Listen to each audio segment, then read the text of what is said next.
world? What is up? Welcome to Build. I'm your host, Matt Forte, and we're here live at the Build Studio in New York City. Our next guest stars in one of the biggest shows on television, The Walking Freaking Dead. And if this past Sunday's premiere is any indication, this season's going to be full of surprises. Now, when he's not roaming around Hilltop dispatching walkers with ninja kicks and positive vibes, he's also a crazy, talented musician, and his band Final Child has some new music coming out this month. He's been a busy dude. Period. Here to tell us all about everything he's got going on, Jesus himself, Mr. Tom Payne is in the house. How we feel about that, guys? We excited? Excited Tom's here? Me too, man. It's going to be awesome. We'll bring him out in just a second, but first, we got a sneak peek in next week's episode, so let's go ahead and run that clip. Ladies and gentlemen, make some noise. The great Tom Payne is right here. Mr. Tom Payne. First of all, congratulations, man. This is pretty awesome. Season 9 of the show. I think it's your 4th season that you're kicking off. You came in season. Came in season 6. Yeah. So 7, 8, 9. This will be my third full season. Third full season, right.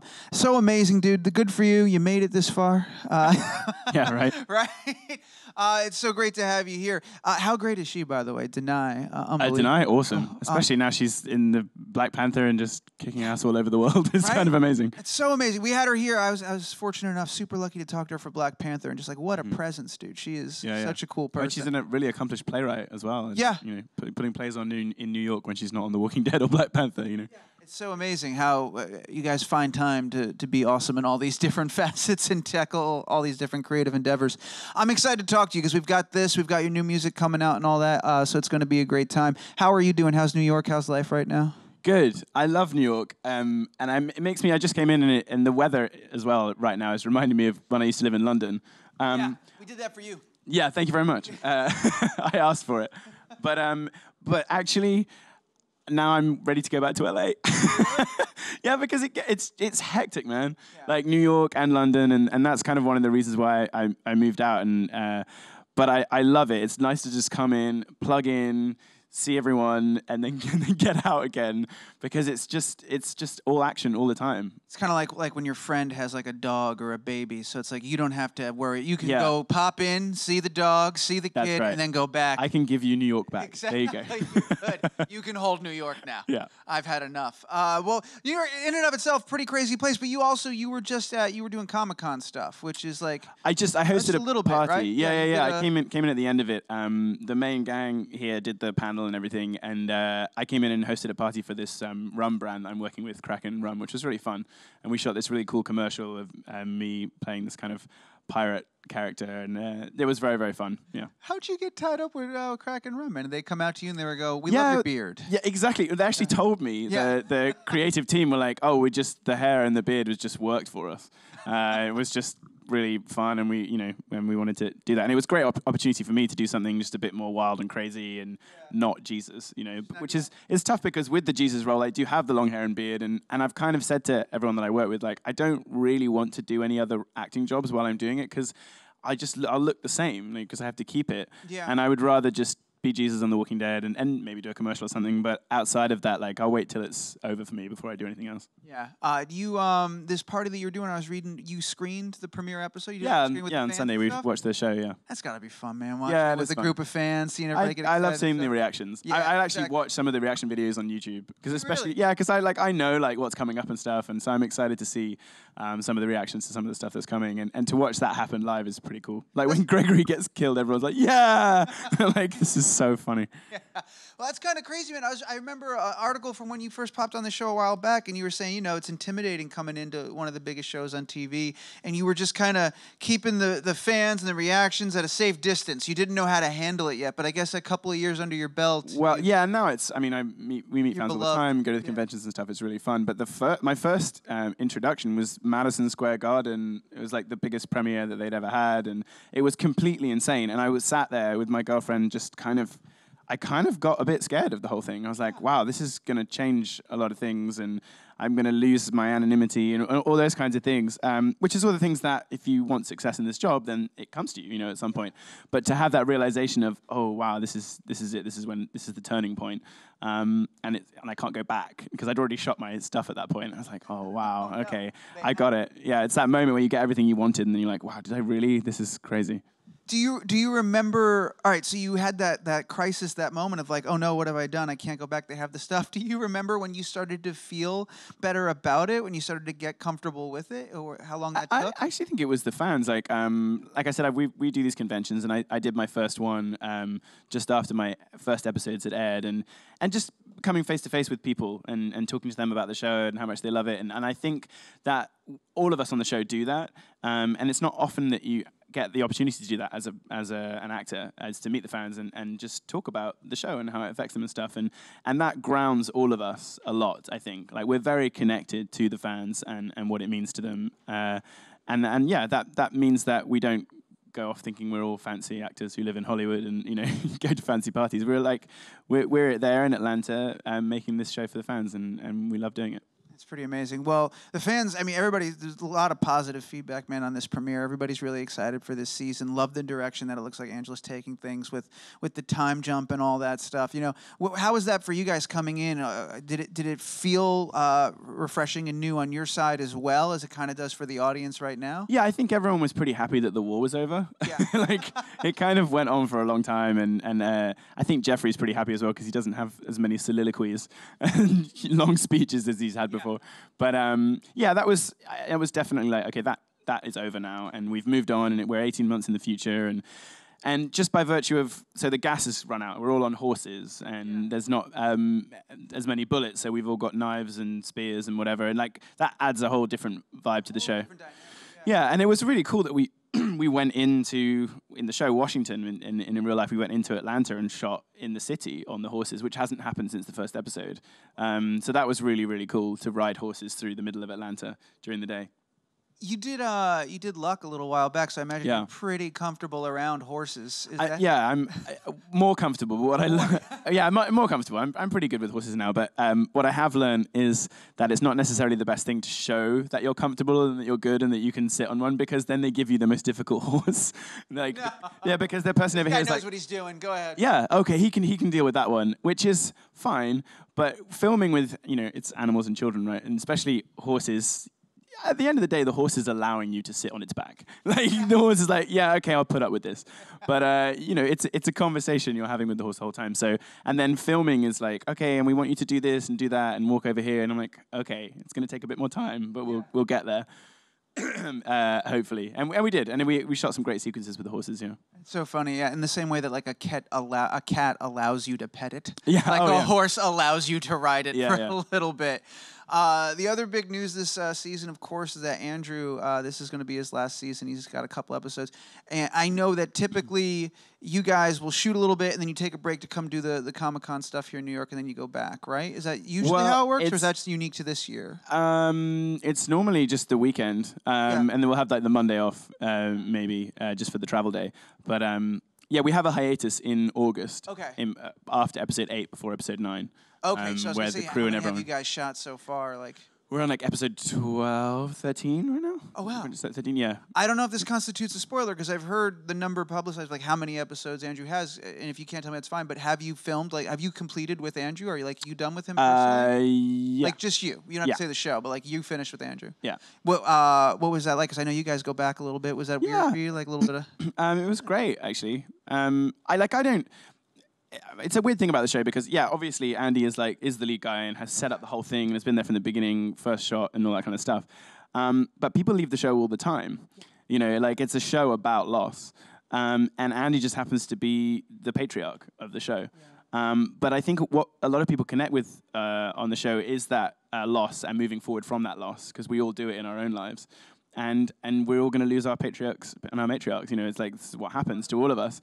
And so there's kind of the show just taking that next logical step. But obviously it's different. It's a different vibe. But it was kind of natural in the way that it happened. And And dude, guy needs to see his family. You know, like he's put his blood, sweat, and tears into this show for like 8 years now, and that's a lot for anyone. Yeah, that's a lot. And so I don't begrudge any decision. I wouldn't begrudge if he just gave up the whole acting thing altogether, and that was it. You know, especially this show in particular. It's one thing if you've done like 9 years in like a multicam sitcom or something, but you guys are out in the heat. You're running around. You're taking blows. You're giving them. It's such crazy. A demanding gig. I think the fact that he hasn't had any kind of award recognition is completely bizarre to me. I mean, really, because he's put so much work into it and done such great stuff. It just makes a sham of the whole award thing, really. Speaking of putting the work in, I got. What is your training like regime? Like, what are you doing to like? Have you always been a martial arts guy? Because there's a kick in this episode. Yeah, that is awesome. Yeah, no, I worked hard at it. I was like a gymnast when I was younger, and I was pretty like limber. But I'm a bit older now, so I was like, okay, well, let's see if we can get into this. And you want to be the guy doing it as well. Yeah. So AMC hooked me up with this guy in LA who's like a martial arts expert, and we were doing twice a week for 5 or 6 weeks before I came back on season 7. Wow. And then whenever I'm in LA, like I go and train, and I have a personal trainer who I do weights and stuff with as well. Yeah. What like specific martial arts disciplines have you? Well, you do. So I have like a basis in boxing just for stance and physicality, but we do a lot of kicking because that's Jesus's thing. It's Jesus' thing. So we worked on a lot of different kind of kicks, and because it's for TV as well, it's like, well, which kicks look flashy and the best, and like, focus on and it's generally like the longer kicks. So, and then I actually have another fight coming up, which I'm super excited. I think it's better than the Morgan one. I like the Morgan one. Yeah, there's another one coming up this season, which I work pretty hard at, and I think looks really badass. And I'm excited for that because I know that the fans want that from the character as well. So, I'm a lot of the time like I have the same frustration as the fans about the character. I'm like, please put some more martial arts in, and because that's his thing. Do you ever, in the moment when you're doing that ridiculously long and grueling shoot, have regrets of begging for them to put more martial arts? Well, there's a lot of like, because of my long coat and all that kind of stuff, it's really uncomfortable and hot. But you always go, yeah, but it looks really cool. So it's just like, it's the cool thing that you have. So yeah, I mean, the fight with Morgan, with Lenny, like almost killed both of us. Like that was pretty grueling. We shot that for hours and it was really hot. But at the end of the day, like, the work is on the screen and we did it. And I always put everything into it, and it's always like, well, it's going to be a cool sequence, so that's fine. It's good. In a second, I'm going to turn it over because I want to talk about your music and all that fun stuff. But I'm really excited where the show is going. The premiere sets it up in such a great way for an awesome season. I'm excited about this fight now. Yeah. I got to ask, we're coming at that time of year. It's almost Halloween season. Are you a Halloween person? Do you have any Halloween plans? Has this show made you a Halloween person? Yeah, I mean, I can be a Halloween person. Okay, fair enough. I'm not great at dressing up, which is bizarre because I'm an actor.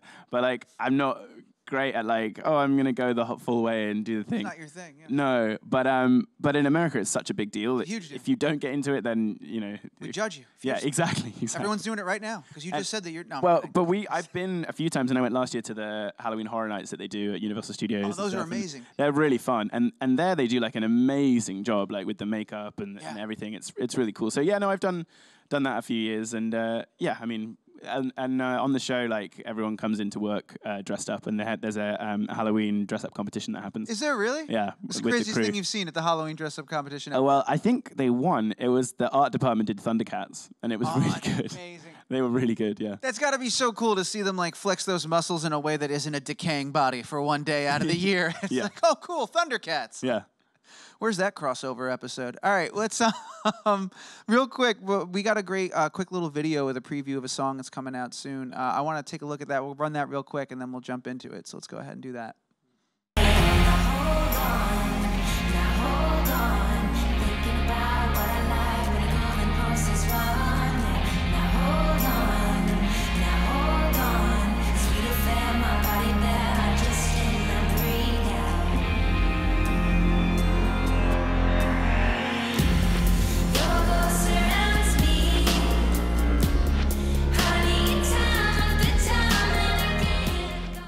Awesome. Sounds so good, man. It's good. What a great track. I can't take all the credit for it. It's that's my lady's project, Final Child, and she, she's been singing and playing since I met her, and this is the latest thing. And yeah, we bought this house in December, and it has this great little studio space, which we've just set up as like a music studio.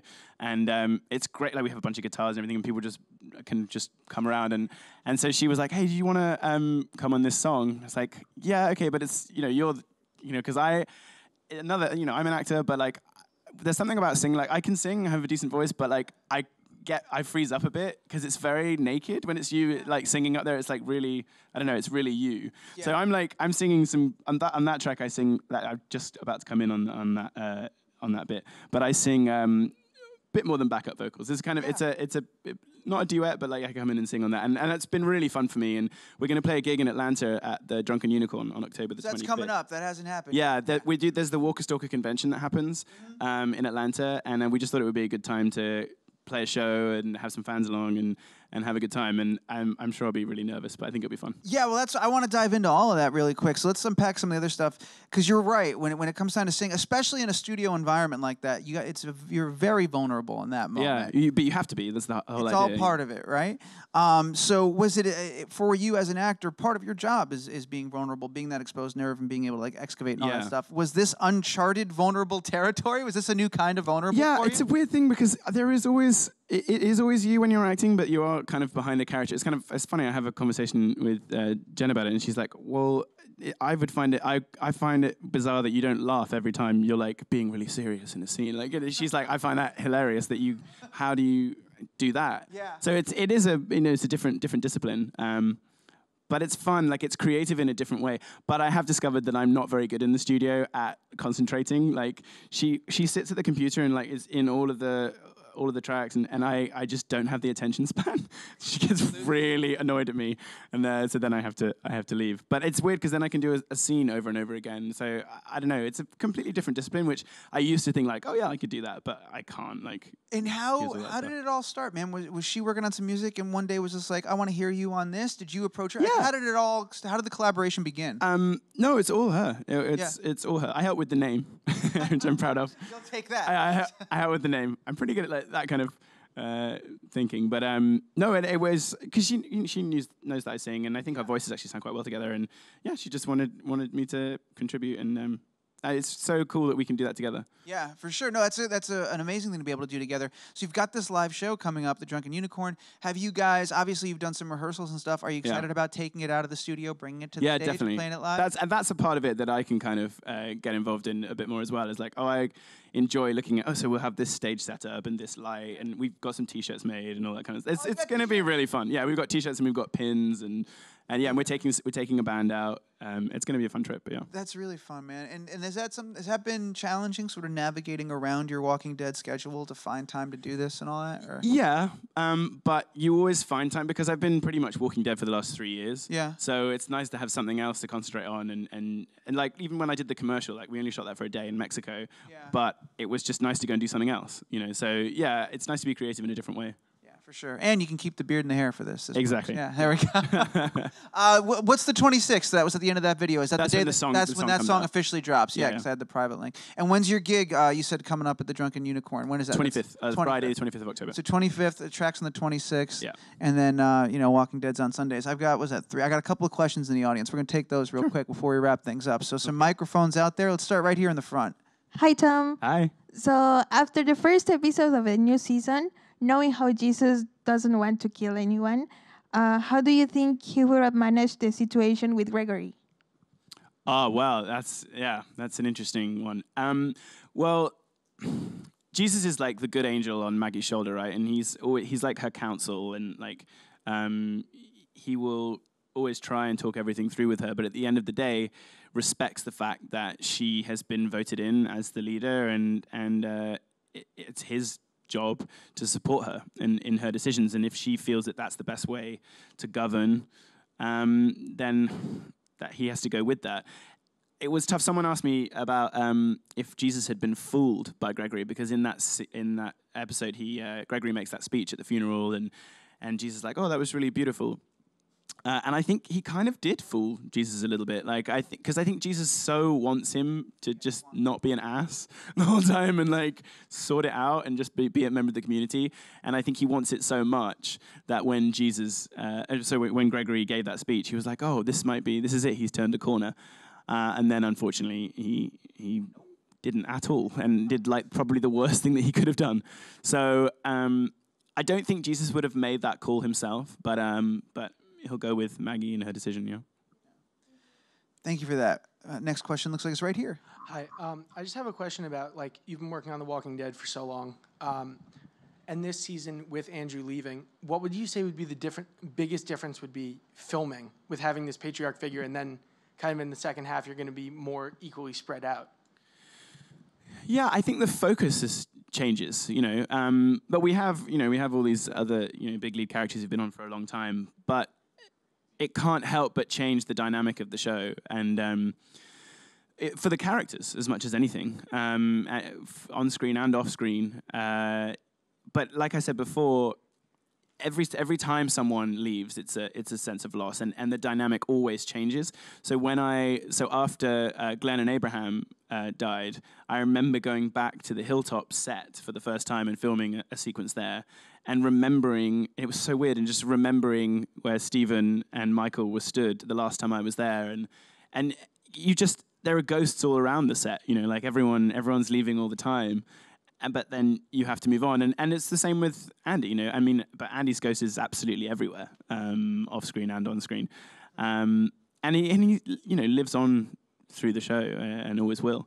But yeah, you can't help but change the dynamic. But we just get on with it. We're gonna go. We've got one more question before we go to that. I have to. You are so good. I had the cast of Marvel's Daredevil rather here on Friday, and we were talking to them because I think like you got like your Marvel stuff, The Walking Dead, maybe Game of Thrones. There's like the peak of that. Don't spoil anything for me, dear God territory, right? And everyone has had to develop this new muscle of just like how to talk about your show without spoiling it or breaking the NDA. Is that something, because you're fantastic at it? Has it taken you time to get to this point? Have you always been comfortable having these conversations? Yeah, I mean, you get a bit scared that you're going to let something slip. And sometimes people will publish articles like someone said, what was it the other day? Someone published this headline, which was, Jesus says this, blah, blah, blah, blah. And I was like, I didn't say that. And then I read the article, and it's like they've tweezed a little bit of it out to try and make it seem something else. I'm like, okay. So sometimes you get worried that you've said something, but most of the time, it's I don't know. It's not easy, but it's easier than it looks. But at the same time, like I want to tell people, but then I don't want to tell people at the same time because I don't want to spoil things for people. Honestly, I don't think people really want to know either. Right, exactly. People think they want to know, and then they find out, like they do find out something. Yeah. Like I remember last year with Game of Thrones, man, when like there was stuff that was spoiled, I didn't want to know. It made it to me. It ruined everything. I still enjoyed the show, but like I knew it was coming, and like I could sense the room of everyone who didn't know. Yeah. And then like you're the one guy. Nobody actually wants to know. Yeah. But we ask anyway. Yeah. And we'll never stop asking. Right. We've built a whole show on it. Yeah. All right. We got one more question. We're gonna go to all the way in the back over here. Hi. I'm wondering what have been the biggest differences for you in going into filming this season as opposed to the past ones? More horse riding. A lot of really like a lot of horse riding this season with the other actors as well. Yeah. And I got to change my costume up a little bit and get my hair off the back of my neck, which I was really happy with. Because especially with the fighting scenes, and with the Morgan scene, there's a photo that AMC published where my hair is completely covering my face in the middle of the fight. And it's very, very impractical. But it's from the comic books, and that's what the guy looks like. But it was very nice this season to put my hair up and not have to deal with my hair every 5 minutes. If you had to ballpark a number, how many hours are you sitting on a horse per day? Oh, well, a few. A few. Man. But it's fun. I like horse riding, but the horses get, especially in the Atlanta heat, they can get, antsy and they just get annoyed. Yeah, exactly. Yeah, we do, except we can't kill a bunch of people. Like, they could literally just go, no, and you're dead. They do wield quite great power. Yeah. Tom, man, I'm so excited you were able to stop by and hang out with Me us. too. Dude, Thanks so so much. great having you. I hope you had a good time. I did. That was Always. perfect, man. Thank you. I'll remind everybody, of course, Walking Dead Sundays at 9 on AMC. You know that. The 25th is the gig at the Drunken Unicorn. If you're in the Atlanta area, you got to go check it out. And the 26th, Hold On, is officially released from Lonely Child. Final Child, sorry. I don't know where I got Lonely from. Final Child, 26th, Hold On. Guys, let's do it up right, man. Make a ridiculous amount of noise. Tom Payne, everybody.